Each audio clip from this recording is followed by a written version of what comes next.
August 2020. List of astronomical events. August 3rd, full moon. The moon will be located on the opposite side of the Earth as the Sun, and its face will be fully illuminated. This phase occurs at 15:59 UTC. This moon has also been known as the green corn moon. August 11th, 12, Perseids meteor shower. The Perseids is one of the best meteor showers to observe, producing up to 60 meteors per hour, and its peak best viewing will be from a dark location after midnight. Meteors will radiate from the constellation Perseids, but can appear anywhere in the sky.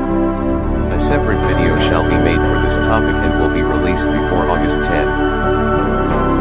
August 13th, Venus at greatest western elongation. The planet Venus reaches greatest western elongation of 45.8 degrees from the Sun. This is the best time to view Venus, since it will be at its highest point above the horizon in the morning sky. Look for the bright planet in the eastern sky before sunrise. August 19th, new moon.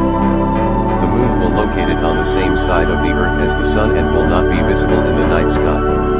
This phase occurs at 2:42 UTC. This is the best time of the month to observe faint objects such as galaxies and star clusters, because there is no moonlight to interfere. Hey there. Well, you have reached the end of the video. If you like the content, be sure to like, share and subscribe to our channel Astronomy Redefined. And don't forget to turn on the notifications bell.